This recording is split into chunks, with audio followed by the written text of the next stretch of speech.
من المهتدين وأزواج الراشدات وكتاب لهم من أرواح جميع الأولياء والصالحين. نعم.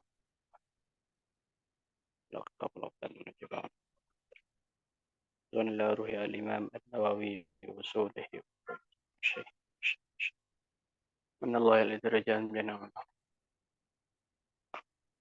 الفاتحة. أعوذ بالله من الشيطان الرجيم. بسم الله الرحمن الرحيم. الحمد لله رب العالمين الرحمن.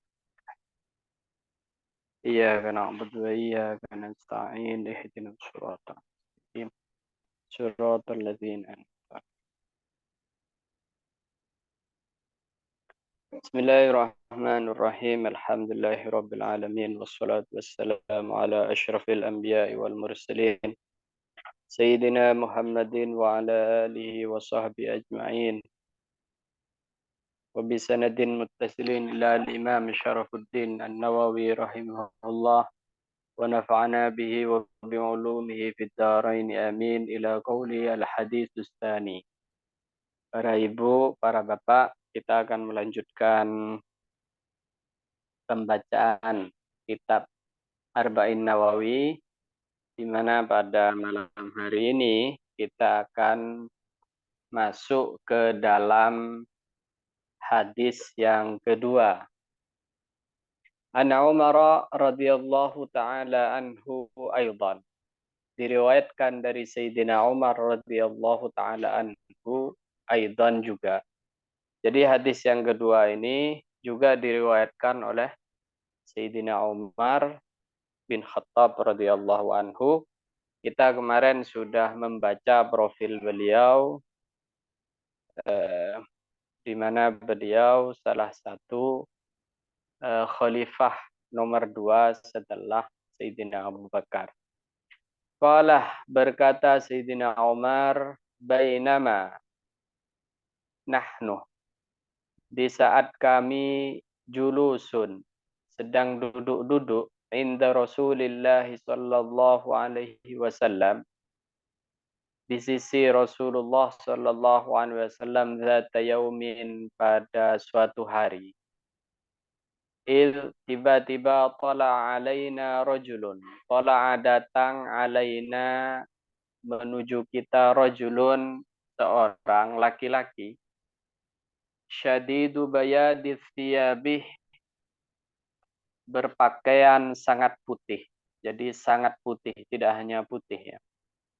Jadi saat Sayyidina Umar duduk-duduk, tentunya tidak berdua dengan Rasulullah, tapi banyak. Karena di sini memakai kalimat nahnu, kami. Di saat kami duduk-duduk di samping Rasulullah, datang seorang laki-laki yang berpakaian sangat putih. Syadidus sawadis sya'ri, dengan rambut yang sangat hitam. La yura alaihi, tidak terlihat darinya atharus safari, sisa-sisa perjalanan. Artinya orang ini tidak dari jauh gitu. Bukan orang jauh. Karena pakaiannya bersih, rambutnya hitam, tidak ada tampak bahwa dia dari perjalanan jauh. Artinya kalau di zaman dulu itu perjalanan jauh itu pasti ada debu-debu di bajunya atau di kepalanya, di rambutnya, karena di Mekkah atau di Madinah itu kan gurun Sahara.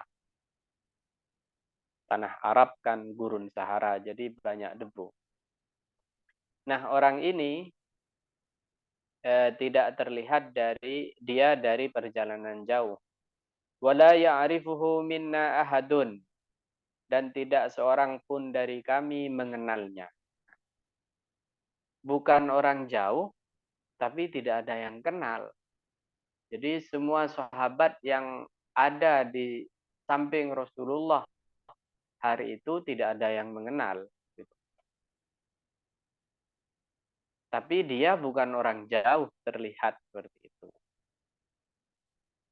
Jadi laki-laki ini misterius. Hatta jalasah. Hatta jalasah sehingga orang tersebut duduk ilan Nabi sallallahu alaihi wasallam menuju Nabi sallallahu alaihi wasallam.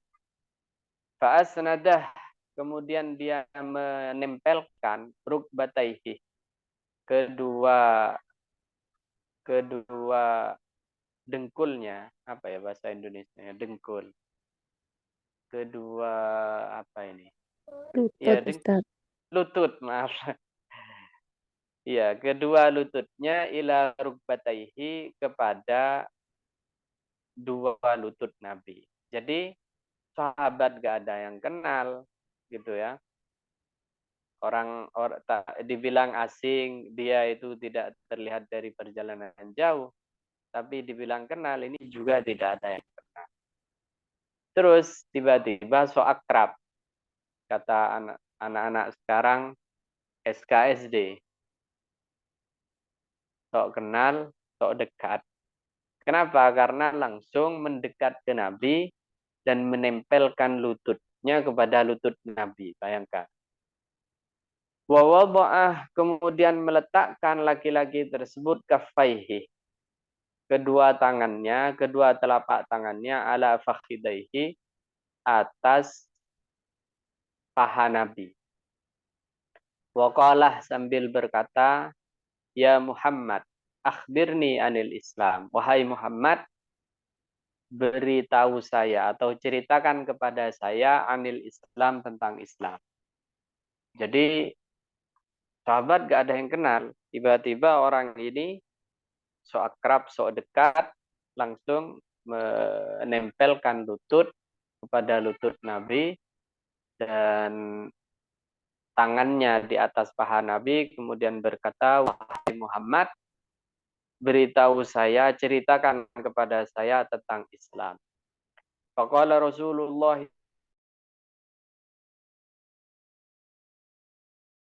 al-Islamu, Islam adalah antashhadah, hendaknya engkau bersaksi, alla ilaha illallah, bahwa tidak ada Tuhan selain Allah, wa anna Muhammadan Rasulullah, dan bahwa Nabi Muhammad adalah utusan Allah.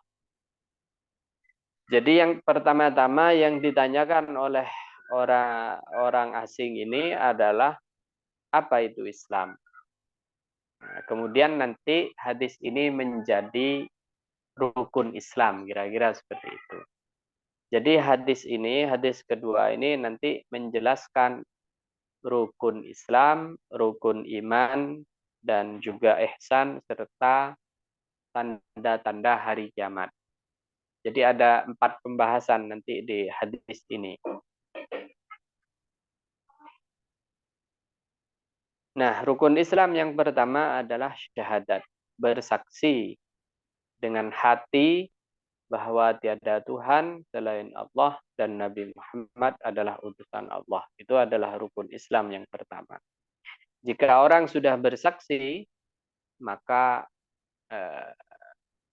dia sudah resmi masuk Islam dan darahnya haram, tidak boleh dibunuh, terhormat, dan dia boleh dikuburkan di kuburan kaum muslimin, serta seluruh rukun Islam kemudian berlaku kepadanya. Wa tuqimus salatah. Kemudian rukun Islam yang kedua adalah tuqimus salah, mendirikan salat. Hendaknya engkau mendirikan salat. Wa tu'tiz zakatah, dan menunaikan zakat. Wa tasuma ramadhanah, dan berpuasa di bulan Ramadan. Wa tahujjul baitah, kemudian haji ke Baitullah. In istata'ta ilaihi sabila, in istata'ta, jika mampu, ilaihi, menuju Baitullah, sabilan, jalannya. Nah, yang dimaksud mampu di sini mampu segalanya. Mampu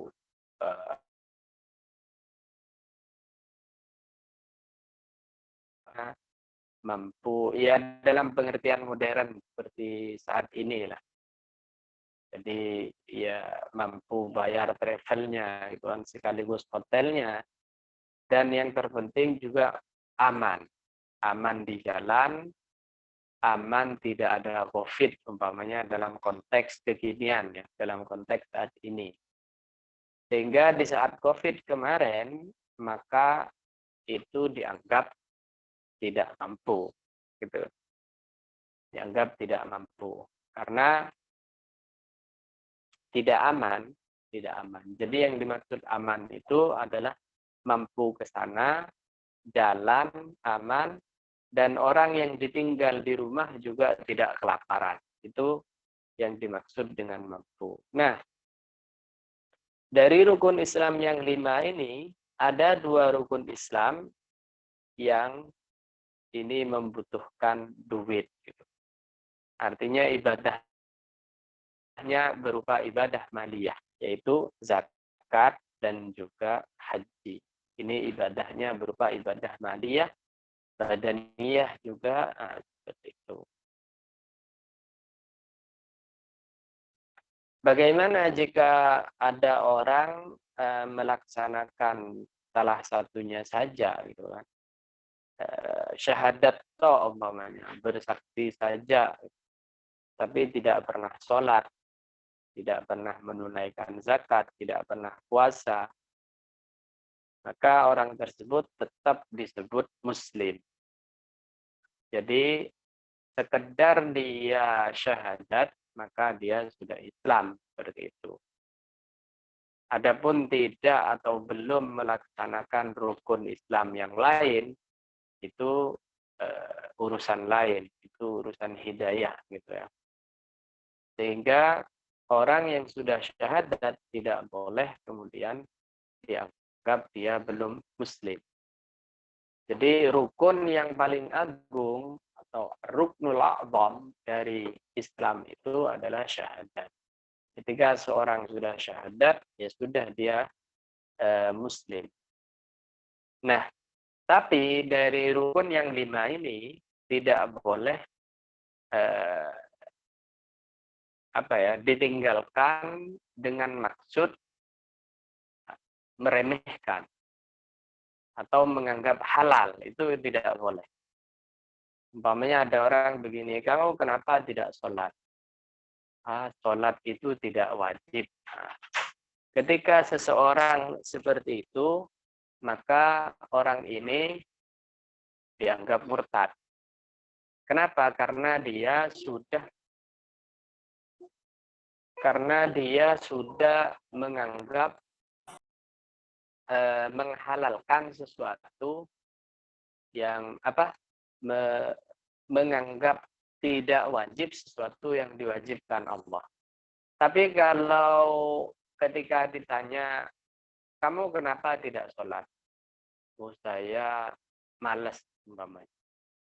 Maka itu malah tidak kafir, gitu. Malah tidak murtad. Jadi bedakan di sini antara meremehkan dengan menganggap sebentar.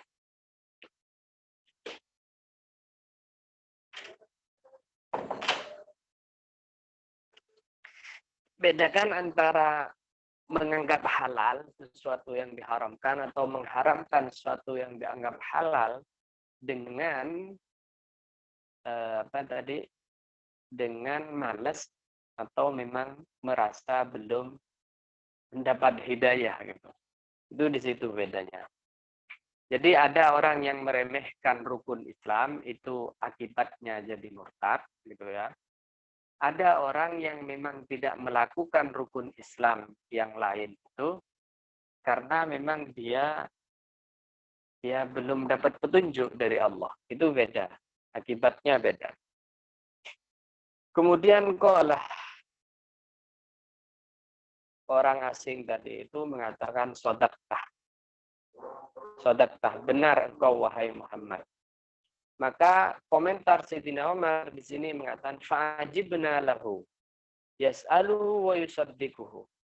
Fa'ajibna, maka kami heran lahu pada orang asing tersebut. Yas'aluhu, dia yang tanya, kemudian dia yang membenarkan. Jadi kan tadi dia tanya apa itu Islam Muhammad. Islam adalah syahadat bla bla bla ila akhirih. Kemudian dia benarkan sendiri. Sadaqtah, benar kamu Muhammad. Maka Sayyidina Umar dan sahabat-sahabat yang lain itu keheranan. Siapa orang ini? Nanya tapi membenarkan sendiri. Qala kemudian melanjutkan laki-laki tersebut. Fa'akhbirni anil iman. Maka ceritakan kepadaku anil iman, tentang iman wahai Muhammad. Qala dijawab oleh Nabi, antu'mina billah. Iman adalah hendaknya kamu beriman, yakin billahi dengan Gusti Allah. Beriman atas adanya Allah. Wa malaikatihi, dan para malaikat Allah. Para malaikat Allah itu sebenarnya banyak. Tapi yang wajib diimani yang disebut di dalam Al-Quran yaitu 10. Jibril, Mikail, Israfil, Israel, Munkar, Nakir, ila akhirih sampai ke Ridwan. Wa kutubihi, dan kitab-kitab Allah. Kitab-kitab Allah yang wajib diimani 4. Meskipun kata ulama sebenarnya banyak. Nabi Ibrahim itu juga mendapatkan kitab-kitab, yaitu suhufi Ibrahim wa Musa, kan ada itu. Nah, itu seperti itu. Nah,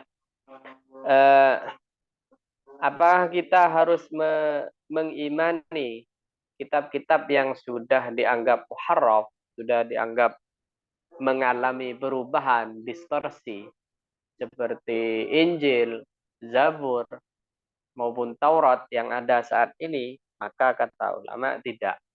Yang harus kita yakini bahwa Allah pernah menurunkan Injil kepada Nabi Isa, Zabur kepada Nabi Daud, Taurat kepada Nabi Musa. Itu yang harus kita imani. Adapun apa kita harus beriman kepada kitab-kitab yang ada yang saat ini sudah mengalami perubahan, karena Injil misalkan itu ditulis 200 tahun pasca diangkatnya Isa Al-Masih, Yesus. Maka itu tidak wajib. Yang wajib itu adalah kita meyakini bahwa Allah menurunkan 4 kitab itu. Wa rusulihi, juga para utusannya. Kita harus mengimani para utusan Rasul. Para utusan yang 25. Dari Adam, Nuh, Idris, dan selanjutnya. Wal yaumil akhirih, juga kita harus meyakini adanya hari kiamat. Yaumil akhir. Disebut yaumil akhir karena yaumil akhir itu adalah hari terakhir. Tidak ada hari lagi setelah itu. Makanya disebut yaumil akhir. Jadi ada 6 ya. Rukun iman itu ada 6. Iman billah dan para malaikat, kitab, para utusan, kemudian tutup para utusan dan yaumil akhir, hari akhir. Wa tu'minah bil qadari khairihi wa syarrihi. Dan juga beriman tentang takdir, baik takdir yang baik maupun takdir yang buruk. Nah, kata ulama, seluruh rukun iman ini bersifat qalbiyah. Kalau sampean perhatikan seluruhnya ya. Iman pada Allah, malaikat, kitab, rusul, yaumil akhir, itu semua sifatnya bersifat hati semua. Urusan hati ini. Kita bisa percaya atau tidak dengan rukun-rukun iman yang telah disebutkan. Malaikat kita tidak pernah melihat. Kalau Al-Quran kita melihat, ya Rasul kita juga tidak pernah melihat. Yaumil akhir apalagi gitu. Bisa percaya itu adalah urusan hati, urusan hidayah dari Allah Subhanahu wa taala. Kemudian di sini ada ketegasan lagi wa tu'minah. Yang lain tidak diulang, tapi tu'minah bil qadari khairihi wa syarrihi. Beriman, percaya kepada takdir baik yang baik maupun yang jelek. Jadi kita harus percaya bahwa yang baik menimpa kita ataupun yang buruk menimpa kita itu seluruhnya dari Allah. Seluruhnya dari Allah. Adapun tugas kita sebagai manusia adalah mengikuti tanda-tandanya seperti itu. Atau menghindari tanda-tandanya. Tanda-tandanya orang itu jika akan mendapatkan rezeki hari ini, maka misalkan dia berangkat ke pasar, ngantor, atau ke sawah, seperti itu.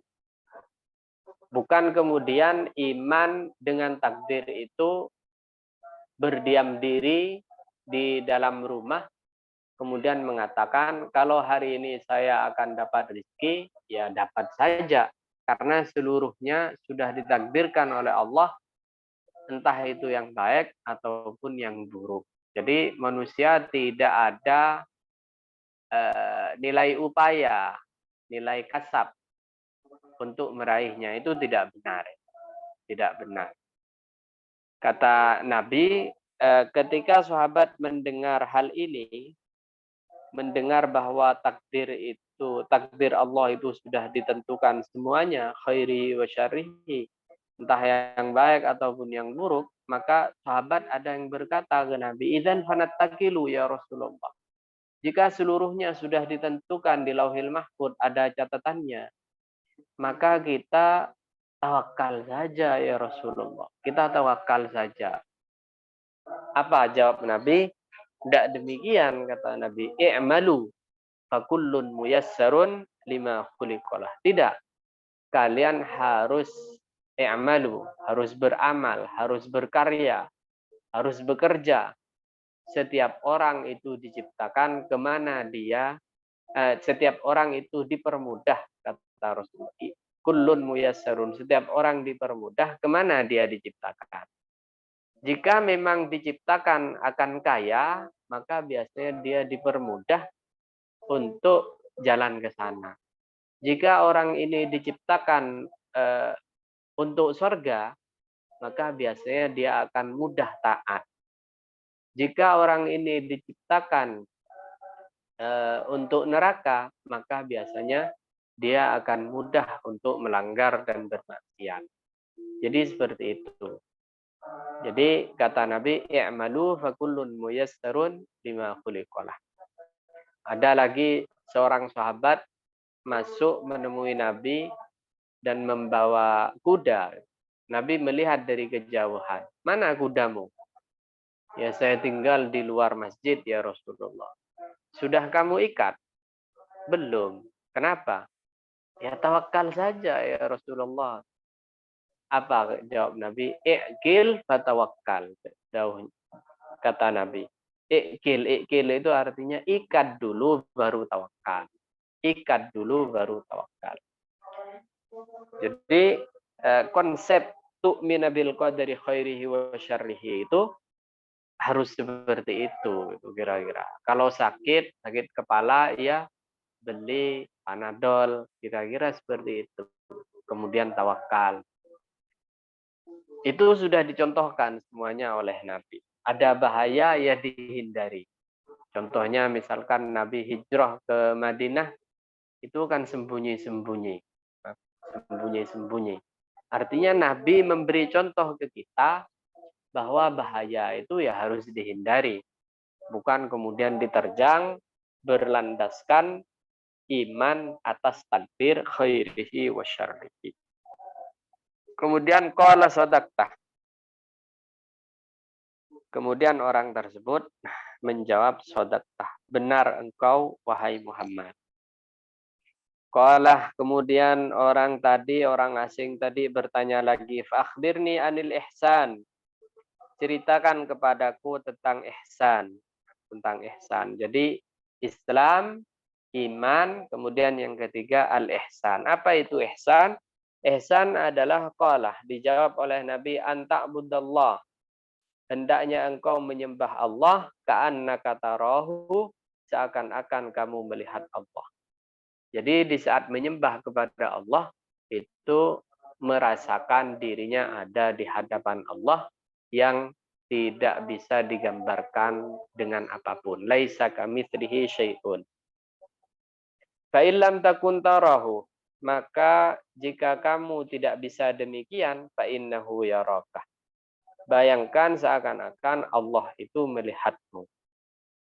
Ini kata ulama, pertanyaan ketiga ini, ihsan ini, kalau di dalam bahasa ilmu, itu disebut ilmu tasawuf.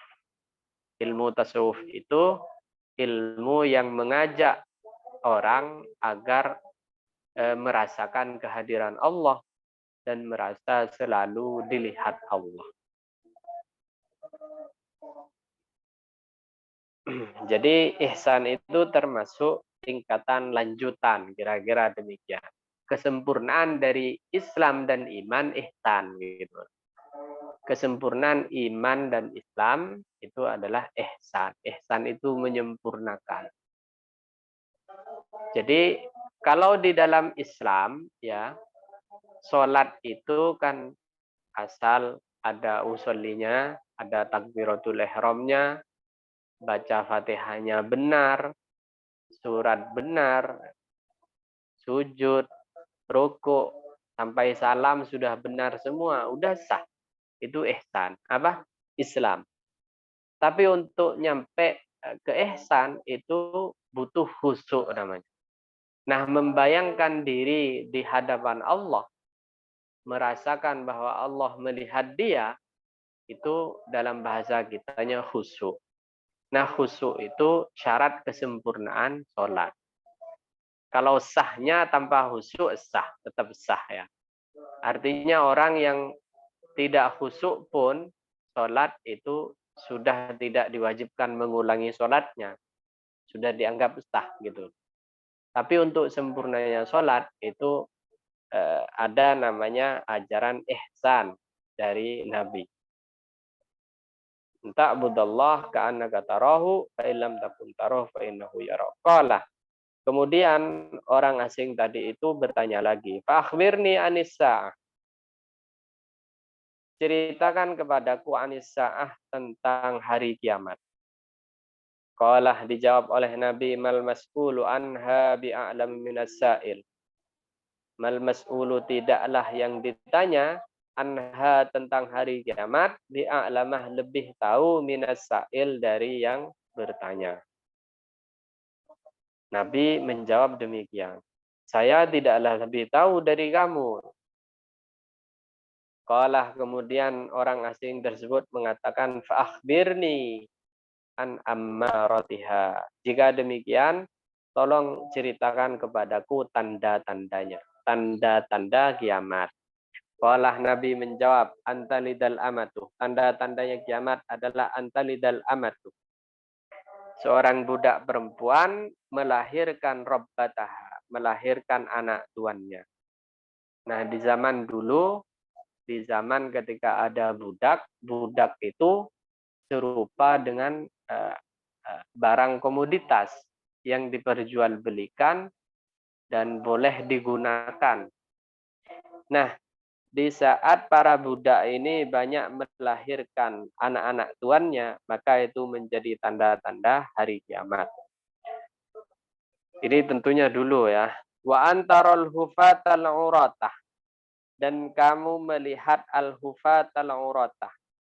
Orang-orang yang biasa berjalan tanpa alas kaki. Al-uratah, yang telanjang dada, al-alata, yang fakir, yang miskin. Ru'a asyaih, yang kerjanya adalah menjaga atau mengembala kambing, ya tatawaluna. Sekarang kemudian mereka berlomba-lomba meninggikan fil bunyani, dalam bangunan. Artinya mereka berlomba-lomba dalam kekayaan, kekayaan duniawi yang asalnya orang itu tidak dianggap apa-apa, fakir miskin, mereka ternyata menjadi kaya raya. Tsumman talaqah. Kemudian orang asing tersebut intolaqah, pergi. Jadi sahabat belum ada yang kenal ini. Sampai pertanyaan selesai, bertanya tentang tanda-tanda kiamat, dijawab oleh Nabi. Nah, tanda-tanda kiamat yang disebutkan oleh Nabi di sini adalah tanda-tanda kiamat itu dibagi menjadi dua. Ada yang suro, ada yang kubro. Ada tanda-tanda kecil, ada tanda-tanda besar. Nah, yang kecil ini yang disebutkan semuanya ini. Orang-orang desa sudah mulai bangunannya seperti kota. Artinya seluruh tanda-tanda kiamat yang kecil-kecil itu sudah terjadi.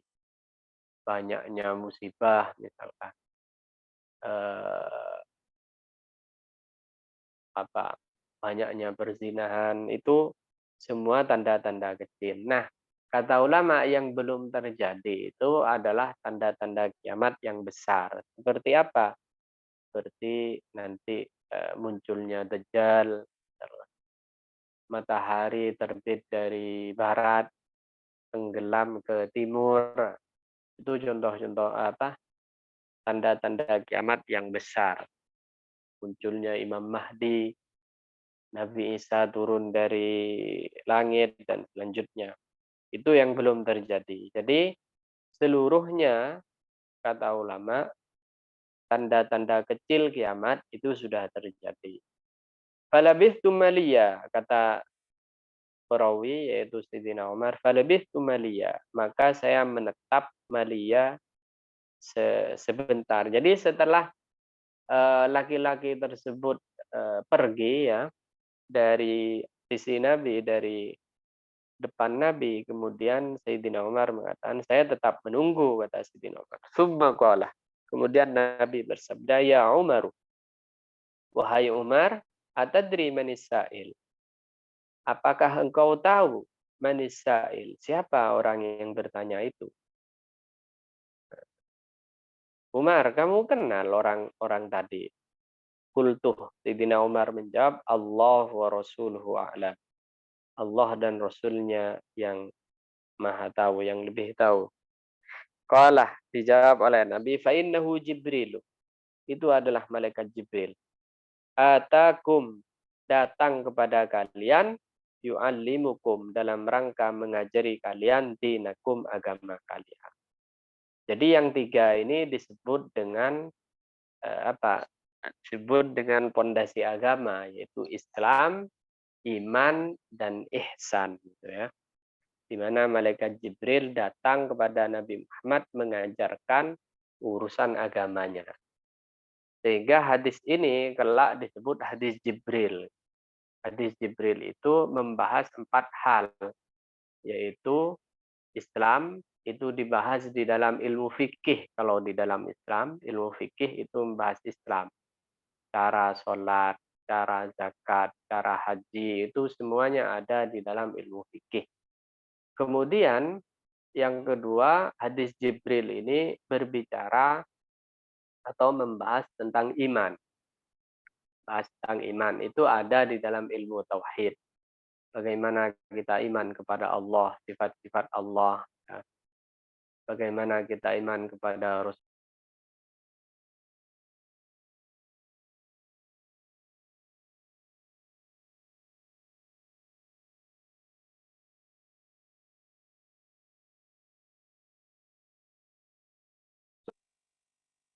Bentar, yang ketiga yaitu membahas tentang al-ihsan, tentang tasawuf.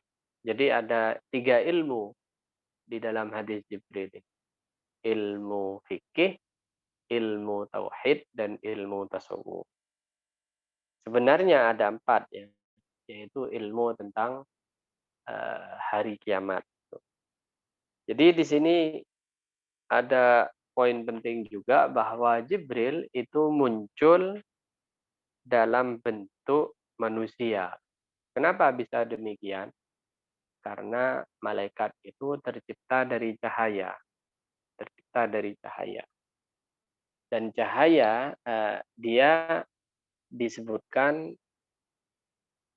bahwa malaikat itu yatasyakkal, bisa berbentuk apa saja. Nah, malaikat Jibril itu sering mendatangi Nabi dalam bentuk manusia. Cuma di dalam hadis kedua ini, malaikat Jibril hadir dalam bentuk manusia yang tidak ada sahabat yang kenal. Yang sering itu malaikat Jibril muncul dalam bentuk Dihyah Al-Kalbi. Dihyah Al-Kalbi itu salah satu sahabat yang ganteng gitu. Itu sering dipinjam oleh Jibril ketika menemui Nabi. Menurut para ulama, berapa kali Jibril menemui Nabi, baik dalam menyampaikan seperti ini, itu kata ulama ada sekitar 24.000 kali selama Nabi hidup. Berarti selama 25 tahun itu, selama berapa? 23 tahun itu ya. 10 tahun di Mekah, 10 tahun, 13 tahun di Madinah. Itu 13 tahun di Mekah, kemudian 10 tahun di Madinah. Itu malaikat Jibril, kata ulama, mendatangi Nabi, bertemu dengan Nabi dalam menyampaikan wahyu ataupun sekedar darusan gitu ya. Itu 24.000 kali. Nah, malaikat Jibril muncul dalam bentuk aslinya itu hanya 2 kali, yaitu ketika wahyu pertama di Gua Hira. Di Gua Hira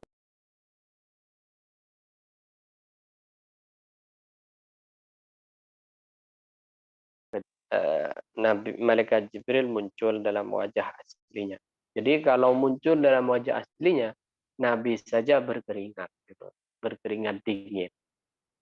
Sehingga pulang dari Hira itu Nabi minta diselimuti kepada istrinya Siti Khadijah. Dastiruni, dastiruni. Selimuti aku, selimuti aku. Sehingga turun surat Ya Ayyuhal Muddatsir, Qum Fa'andzir, itu kan Nabi diselimuti oleh istrinya. Jadi malaikat itu memang dimensinya dimensi cahaya, tapi dia diberi keistimewaan oleh Allah bisa berbentuk yang diizinkan oleh Allah. Bisa berbentuk manusia, bisa. Ya. Dan malaikat itu tidak berjenis kelamin. Tapi bukan dalam pengertian malaikat itu, berarti bencong. Yang enggak begitu. Malaikat itu bukan laki-laki, juga bukan perempuan. Tidak berjenis kelamin. Dan malaikat itu tidak diberikan syahwat gitu ya. Tidak diberikan syahwat. Sehingga keimanan malaikat kepada Allah itu stagnan, lurus saja menempang karena tidak punya syahwat. Kira-kira seperti itu. Rawahu Muslimun. Hadis ini diriwayatkan oleh Imam Muslim. Kiranya cukup. Selanjutnya kita akan ngobrol santai tentang hadis kedua ini. Barangkali ada yang perlu didalami dan ditanyakan pada ibu-ibu ataupun ada bapaknya. Monggo, dipersilahkan.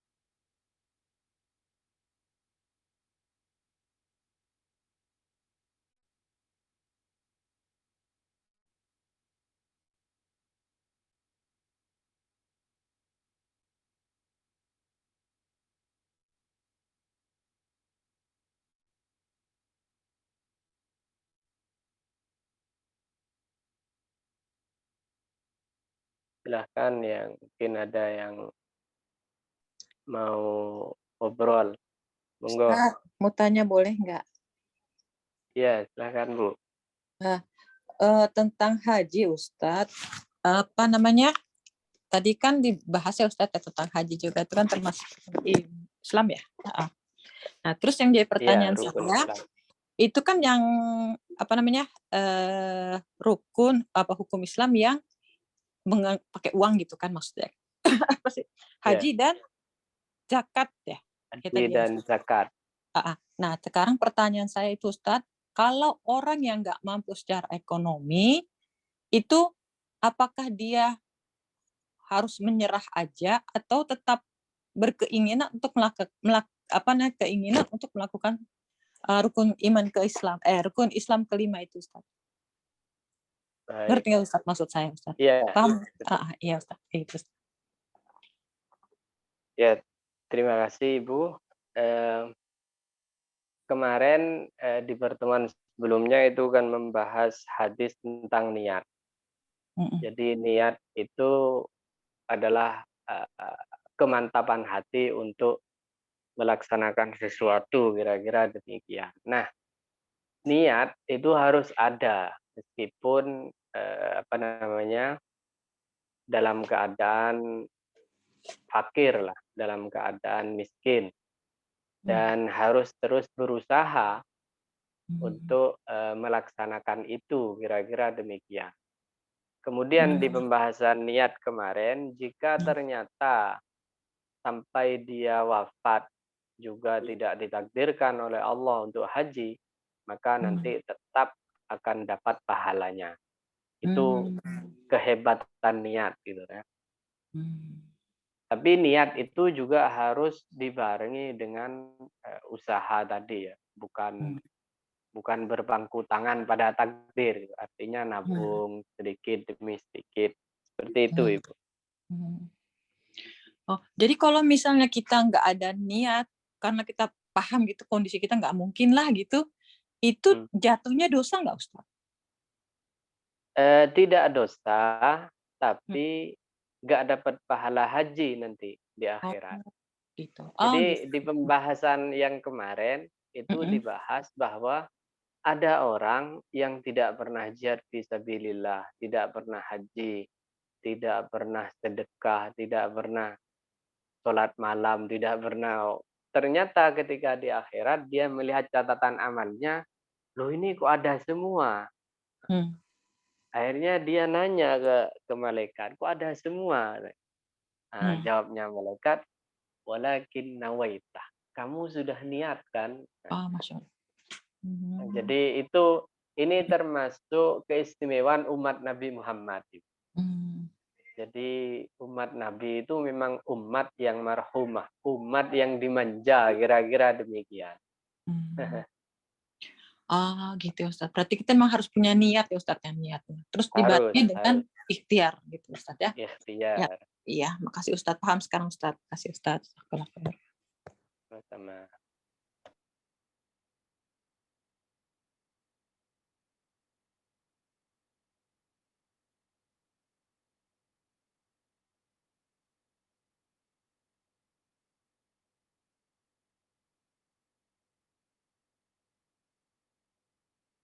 Ada ulama Madinah membahas satu hadis ini sampai jadi satu kitab.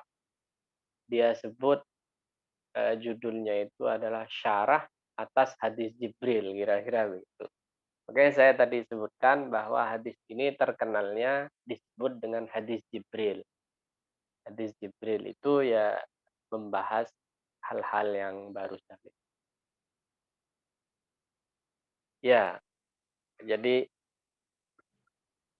niat itu beda dengan sekedar lintasan hati. Jadi kalau di kitab itu ada istilah azm, ada istilah besitan hati, khawatir namanya. Nah, niat itu harus mantap.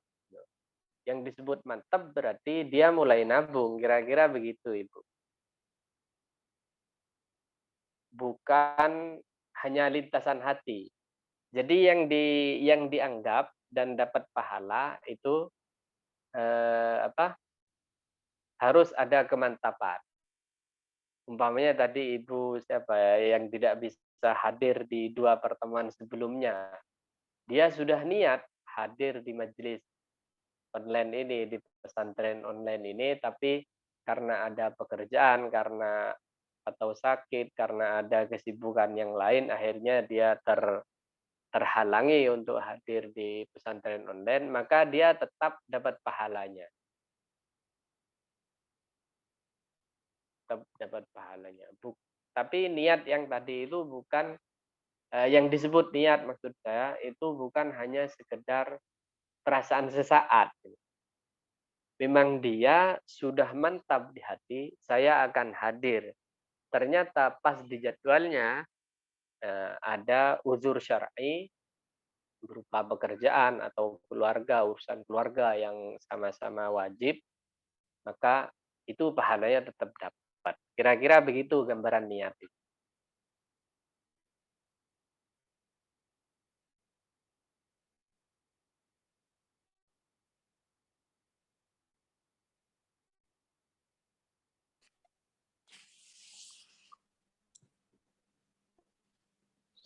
Assalamualaikum Ustadz.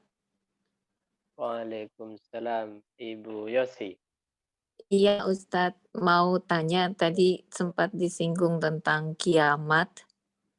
Oh ya. Saya pernah dengar katanya kalau kiamat itu jatuh pada hari Jumat. Apakah itu ada hadisnya atau gimana ya Ustadz? Dan satu lagi, itu hari Jumat itu arti sebenarnya gimana ya Ustadz? Karena secara logika itu kiamat itu kan berarti bumi ini semuanya hancur. Sementara bumi ini kan terbagi-bagi. Kalau misalnya di tempat Ustadz sekarang masih maghrib, tapi kalau di Jepang sekarang sudah menjelang, sudah lewat Isya. Ada perbedaan waktu. Begitu juga Jumatnya di Amerika juga beda. Nah, kalau kalau tentang itu gimana ya Ustadz? Jadi Jumat itu sendiri artinya gimana gitu? Kalau memang benar ada apa namanya, kalau kiamat itu jatuhnya pada hari Jumat, kalau ada hadis atau apa seperti itu. Itu aja Ustadz. Terima kasih. Baik. Terima kasih. Jadi memang ada hadisnya Ibu bahwa kiamat itu akan terjadi di hari Jumat. Makanya kalau diperhatikan hari Jumat itu cenderung lebih panas biasanya ya. Tergantung musim juga sih sebenarnya. Cuma kalau diperhatikan hari Jumat itu lebih panas dari hari-hari yang lainnya. Kemudian prakteknya seperti apa atau kejadian detailnya seperti apa, itu memang tidak disebutkan secara detail di dalam hadis gitu. Perbedaan waktunya bagaimana nanti? Wah, itu saya juga tidak tahu. Apakah kemudian berkala seperti itu? Karena di sana sudah masuk Jumat, kemudian pindah-pindah semakin ke barat, saya juga tidak mengerti. Jadi Nabi tidak membahas sedetail itu, kira-kira seperti itu. Cuma apa namanya, yang menjadi catatan adalah bahwa ketika kiamat itu terjadi, maka orang-orang beriman ini sudah tidak ada. Sehingga ada hadis berbunyi la taqumus sa'ah hatta la yuqalu Allah Allah Allah. Hari kiamat tidak akan terjadi sampai di dunia ini tidak ada lagi orang yang mengatakan Allah Allah Allah. Artinya tidak ada orang yang beriman. Dan nanti kan di antara tanda-tanda kiamat itu nanti ada angin berwarna kuning kalau tidak salah dari arah Yaman, bahasanya kalau di hadis itu. Seluruh orang beriman akan mati terkena angin tersebut. Jadi selama masih ada orang beriman, baca Quran, azan, maka kiamat itu masih jauh. Meskipun tanda-tanda kecilnya tadi sudah terjadi semua. Tanda-tanda kecilnya. Adapun teori melalui astronomi, ilmu falak, gimana ini perbedaan waktunya? Itu saya kurang tahu, Ibu. Iya, baik Ustadz. Iya, terima kasih banyak Ustadz. Cuma menarik gitu pertanyaannya, perlu didalami. Ya, kalau misalnya kalau mengingat perbedaan waktu kan bisa terjadi mungkin di sini duluan, nanti berarti beritanya sudah sampai di negara mana besoknya gitu kan Ustaz. Mungkin di negara itu jadi hati-hati dan segala macam. Betul, Ya betul, itu hanya pertimbangan dengan otaknya saya aja sih Ustaz. Iya, terima kasih Ustaz. Sama.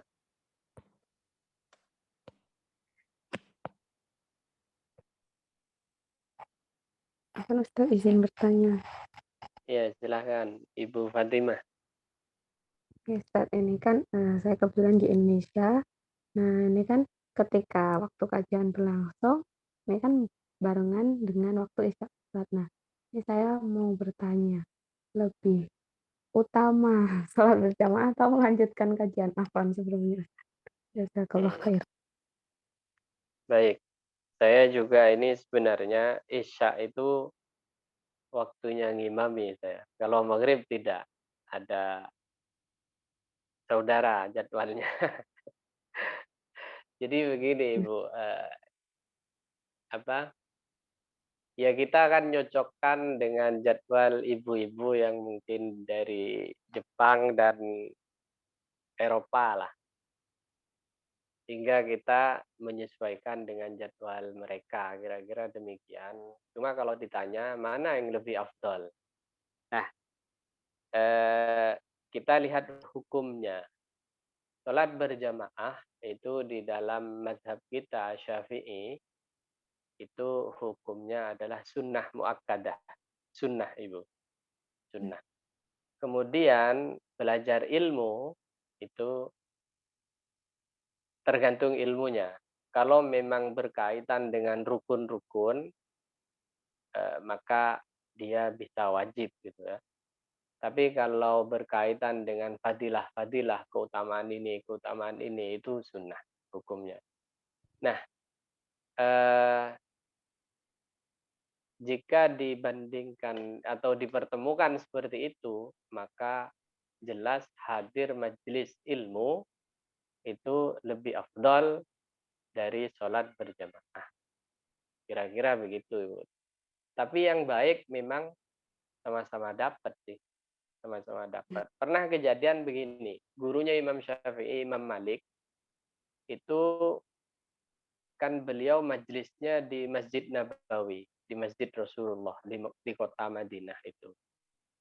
Terus ada orang hadir, tapi nggak langsung hadir ke majelisnya Imam Malik. Justru dia sholat 2 rakaat. Sholat sunnah 2 rakaat tahiyatul masjid. Baru kemudian duduk ke majelisnya Imam Malik. Kemudian Imam Malik berkata ke orang tersebut, al-mashghul la yushghal, kata Imam Malik. Orang yang sibuk dengan yang wajib tidak boleh disibukkan dengan yang sunnah. Artinya menurut Imam Malik, kamu hadir ke majelis ini lebih baik daripada sholat sunnahmu itu. Kira-kira begitu. Cuma kalau saya boleh usul ya ke anggota majelis ini, anggota pesantren online ini, jika bisa diundur maka itu lebih baik. Diundur sedikit maksud saya para ibu. Karena ya supaya saya mungkin bisa ngimami kira-kira begitu. Monggo dimusyawarahkan. Ini masih ngobrol santai ya. Masih ada 3 menit. Tapi kalau tidak mungkin kan tidak masalah sih.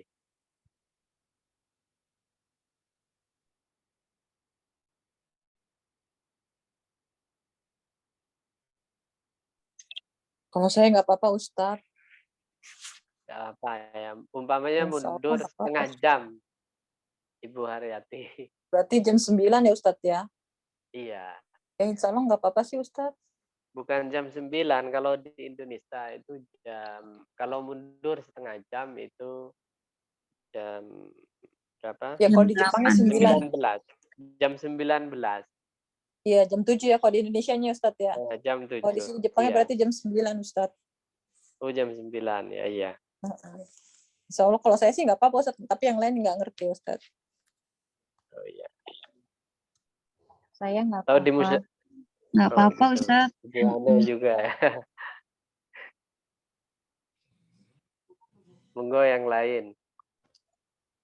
Silakan Ustadz. Insya Allah nggak apa-apa.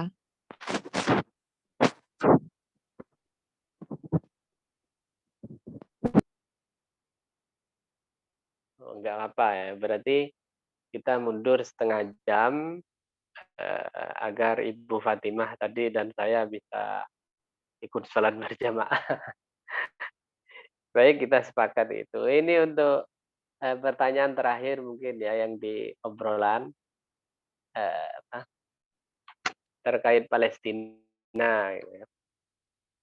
Banyak hadis memang yang berbicara tentang Palestina dan terutama Baitul Maqdis ya yang dimaksud, bukan Palestinanya. Bahwa Baitul Maqdis itu akan di apa namanya dipenuhi dengan darah syuhada ila yaumil qiyamah dan selanjutnya dan lain-lainnya, serta bagaimana menyikapi orang yang mengabaikan atau membiarkan tentang penindasan di Palestina. Maka ini memang konstelasi politik yang rumit gitu ya. Sebenarnya orang-orang Arab sendiri atau lebih tepatnya itu para politisinya itu seperti membiarkan gitu kan kepada saudara-saudaranya di Palestina, sehingga tidak ada atau bukan membiarkan, mungkin tidak berdaya. Beberapa pemimpin Arab itu tidak berdaya karena entah diancam atau memiliki ketergantungan negaranya terhadap Amerika ataupun Uni Eropa. Jadi ada yang mungkin bukan membiarkan, tapi tadi lebih tepatnya itu tidak berdaya. Jadi Islam di zaman akhir itu kan nanti digambarkan oleh Nabi seperti gusaun ka gusa istail, seperti buih di lautan, banyak tapi diombang-ambingkan ombak ke barat, ke timur, ke utara gitu. Jadi nggak punya daya, nggak punya power untuk berbicara banyak di kancah internasional. Dan itu yang sedang terjadi. Jadi mungkin bukan pembiaran, tapi ketidakberdayaan. Dan yang paling pantas membantu itu kan sebenarnya tetangga-tetangganya, seperti Mesir, kemudian Yordan, Suriah, itu kan sebenarnya yang harus membantu Palestina dari penindasan Yahudi. Jadi memang ada beberapa hadis yang ada kaitannya dengan warga Baitul Maqdis, memang ada. Dan bisa dibilang atau masuk dalam kategori tadi, tanda-tanda kecil itu. Dan sudah terjadi semua memang. Tanda-tanda kecil kiamat itu sudah terjadi semua. Yang belum terjadi ini yang besar-besar. Yang besar-besar seperti Imam Mahdi, Dajjal, Sayyidina Nabi Isa, dan lain-lain.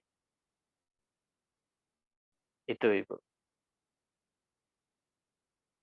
Ini jam sudah menunjukkan jam 32.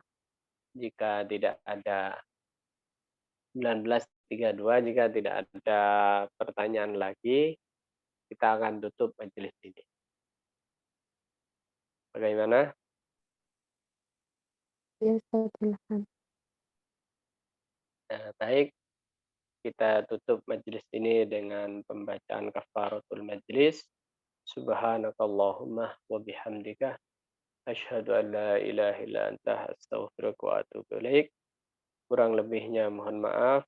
Semoga bisa mendapatkan barokah dari dan manfaat dari kitab Arba'in Nawawi. Sampai jumpa lagi di minggu mendatang, malam minggu mendatang. Allahumma fi lamit tariq. Wassalamualaikum warahmatullahi wabarakatuh. Waalaikumsalam warahmatullahi wabarakatuh. Jazakallah khairan. Jazakallah khairan, Ustaz. Dan Amin.